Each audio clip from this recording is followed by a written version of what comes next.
Bonjour, aujourd'hui again in Indigo, Mississauga Nation. I was commenting to Lou the other day that this self-isolation and the way we're living right now is not much different than the way I lived when I was a kid. And we didn't go shopping all the time. We didn't go here and there all over the place. And, you know, for the most part, we either, you know, he had stayed home. We played in the bush. We, when we were younger, we always had a garden. And so I remember, you know, having to do that nasty chore of pulling weeds and hoeing the garden, those kind of things.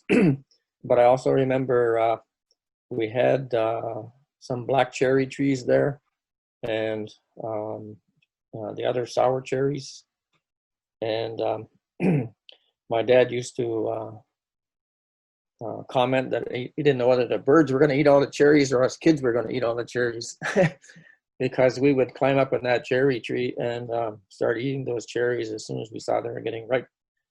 And we had raspberries, and my mother always canned peaches and all those kind of things, made relish, canned tomatoes, and chili sauce and all those kind of things. And in the basement, we had a section there with some shelves there, and we always had that stocked with produce from the garden or things like peaches that we would buy, and strawberries. And we didn't have a freezer back then, but in Caledonia, right beside the bridge where the bank is now, used to be Don Haight's feed supply. And in that building, there was a large walk-in freezer, and you could rent like these little wire cages in there. And we rented a space in there. And that's where, when we had a cow butchered or a pig butchered, that's where that meat would go. And we would, you know, my dad would go in there and take out what we needed, either on his way home from work or on Saturday or whatever. And I always remember walking in that freezer, and it was really, really cold. And if you dropped a piece of meat on the floor, it sounded like a chunk of wood hitting the floor. And so that was my introduction to the garden. And because we had this 50-acre farm, we had cows, we had chickens, we had pigs, and of course, to feed them, you had to have plant grain and oats and barley and wheat and hay for the cows. And so all of that stuff, you know, it's not exactly a garden, but a farm is just a really big garden.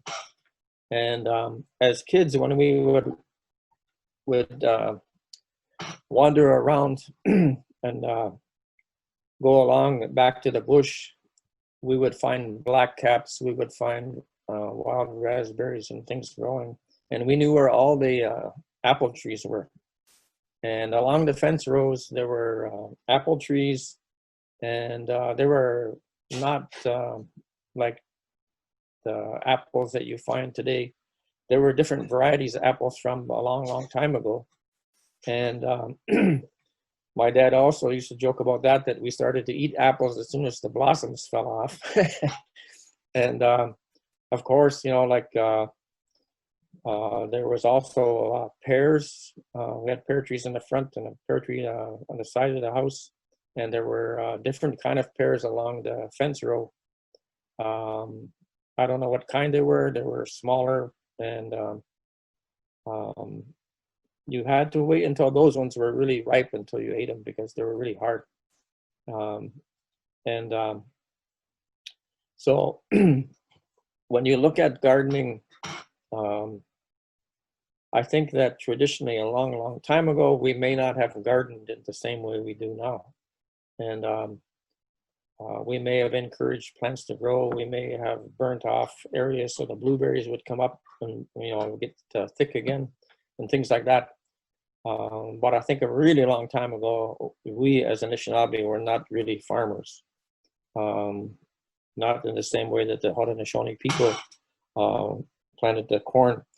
But as time went along, then when we were forced off the land and onto reservations, then of course we had to become farmers or gardeners. And so one of the things I did this summer was to plant a garden. Not as many things in there as I would like to put in there, but this is the first summer in a long, long time that we haven't traveled all over the place going to ceremonies. And I thought, well, we can't travel. We should at least try to make a half decent garden this year.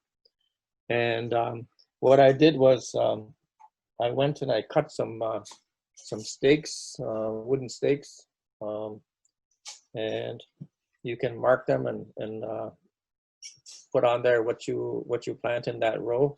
You take a stake at each end, run a piece of binder twine across, and that keeps your row straight. And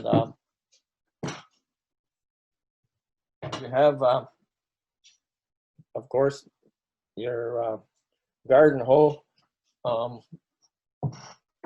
and they come in different shapes and sizes, those things. And this is a really old garden rake that has been around. I probably used that when I was a kid. And so a few years back, I bought a rototiller, and in the spot where we have a garden, I I brought in a few loads of triple mix to kind of soften up the clay a little bit, and I dumped it on there and I worked it in with the tractor, and so I haven't really done much to amend the soil since that time. The year I had took all our compost pile and threw that all over the place on the garden before I worked it up. And we planted our corn. Lou and I planted the corn, and then we put beans in. We had some radishes, some beets, some turnips. What else did we put in there? Oh, peas. And I planted some cucumbers, but they didn't come up. None of them, not one cucumber came up. And so I was kind of disappointed with that. And I probably should have tried again, but I didn't do that. And then one day I saw this plant coming up out of the ground, and I didn't know what it was. And I thought, that's not a weed. I was out there weeding. I thought, this is not a weed. I'm going to wait and see what comes out of there. And so I have some kind of a plant growing there. It's either a squash or something, or a pumpkin. I don't know what it is, but I'm pretty sure that came from our compost pile. So when I threw those things out there, something was viable and it's growing. And so now it's just getting ready to start to bloom. And so in the next little while, I'll figure out who that is or what that is out there. And so today, Lou picked beans, green beans, and she's getting ready right now. She's preparing them to put them in the freezer. And she just handed me one, and it's got a little bug on it. I don't know if you can see that little bug. I don't know what kind of bug it is. She says a ladybug, but I don't believe her. I think it's some other kind of a bug. And one of the things that happened when I planted the garden is we have a whole whack of cottontail rabbits around here. And last year when I put the garden in, one night, and I had some started plants. And in the morning when I went out there, they were all chewed off. Every last one of them was gone. And so when I put the garden in this time, I went and I bought a fence with a 3-inch by 2-inch wide spacing on this fence. And I went and I spent, I don't know, $150 or something on this fence. So I had some steel posts and I had some other junk around that I could make posts out of, and I made a fence around this garden. And as the garden was starting to grow, I was out there watering it one day, and I see this rabbit on the other side of the fence watching me. And I took my eyes off that rabbit for a minute, and I looked back, and it was on the inside of the fence. and so I had to go buy chicken wire and put it around the other fence to keep the rabbits up. We planted actually a couple of years ago was mint, and we put it just outside the door.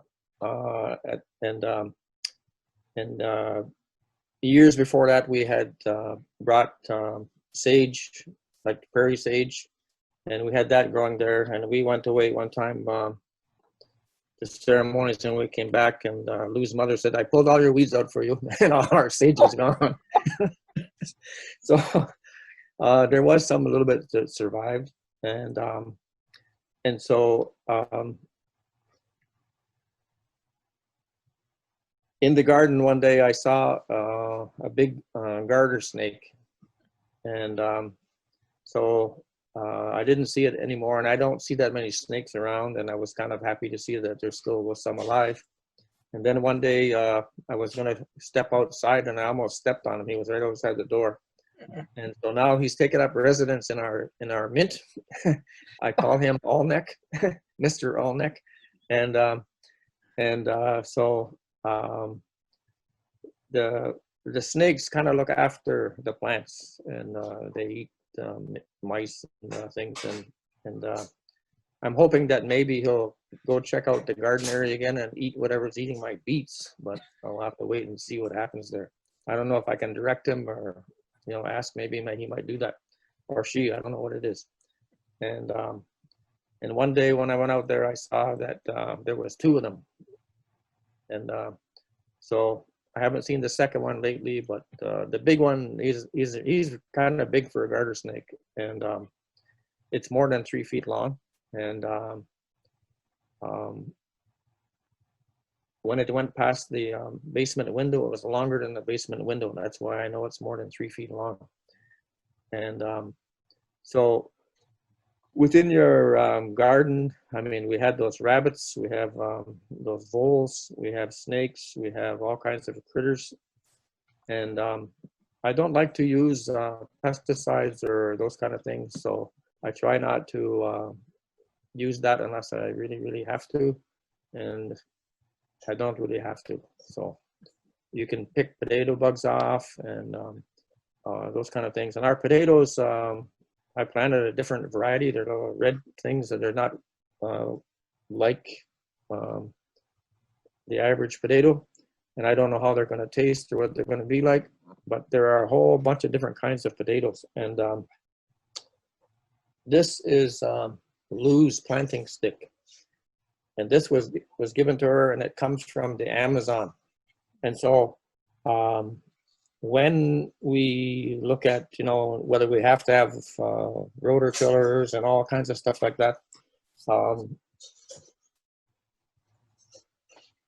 we don't really have to have all that.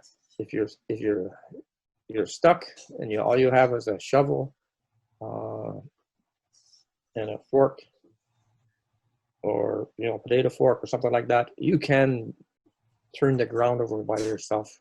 My grandfather wasn't really my grandfather, but the man who raised my mother, he had a garden in Hamilton, and he had everything in there in his backyard.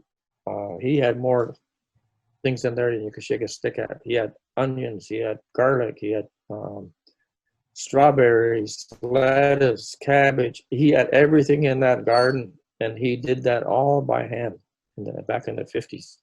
He dug it up and worked it, hoed it. He did everything by hand. And so you don't have to have all kinds of expensive things to have a garden. And nowadays, you know, they're making the planter boxes or raised garden beds or whatever that you don't have to have a big space either.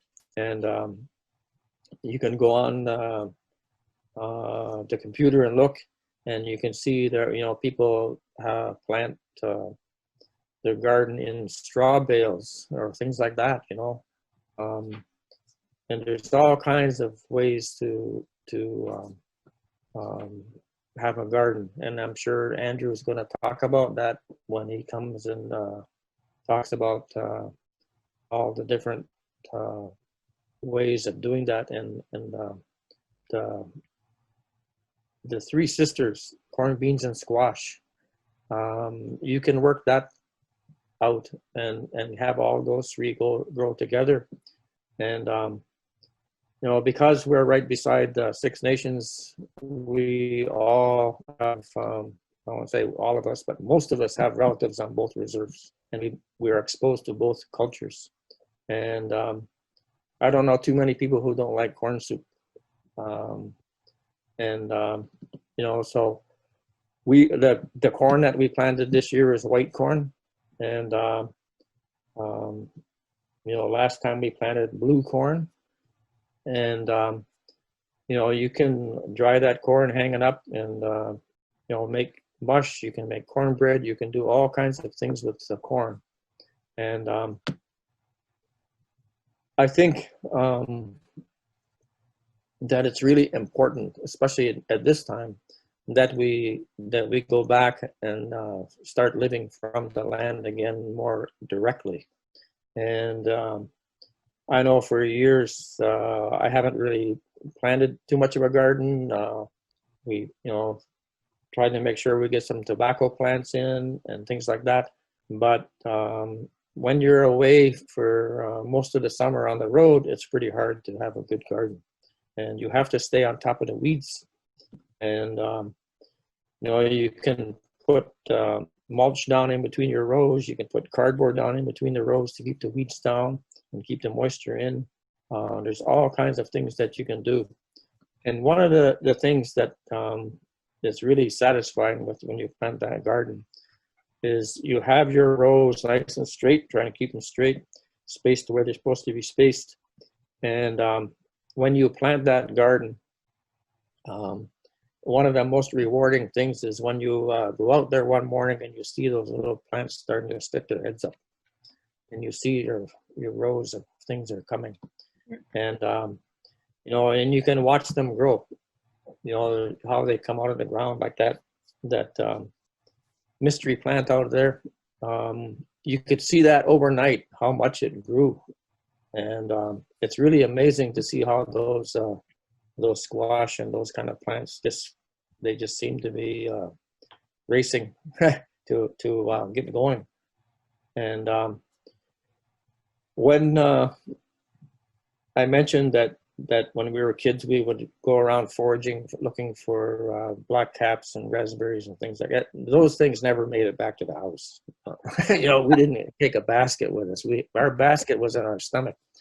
But a long time ago, you know, we would have been picking all those berries and drying them or whatever for later use. And when we talk about that Mino Bamatsu and Mikana, that good road of life, it's knowing where to be to pick those things or gather those things that kept your life in a good way. Like you didn't starve to death, and you had lots of food to eat and medicines.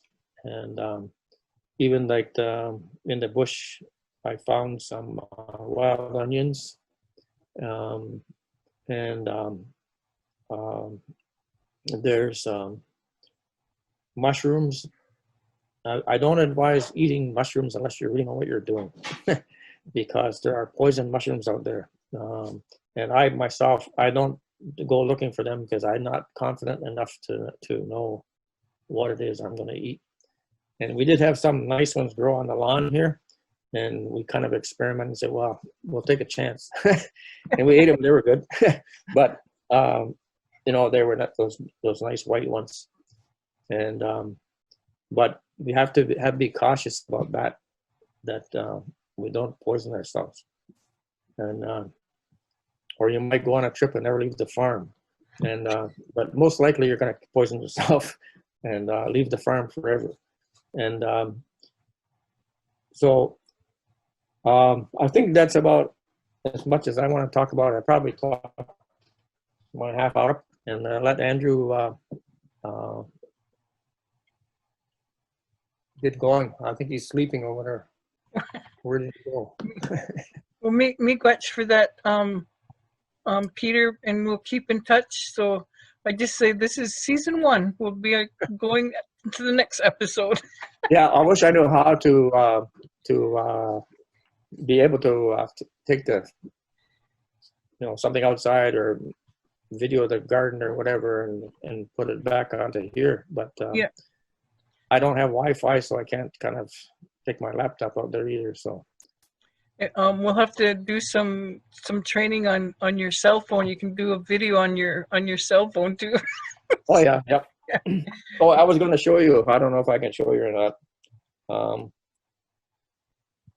If you got a garden a long ways away from home, it's really important that you have. I don't know if you can see that. See that nice little outhouse? Yes. That's what I built. That's what I built this summer, and so if you have a garden out far and away, back in the back, you might want to build yourself an outhouse too. I have to put that on my to-do list. Thanks, Miigwech, Peter.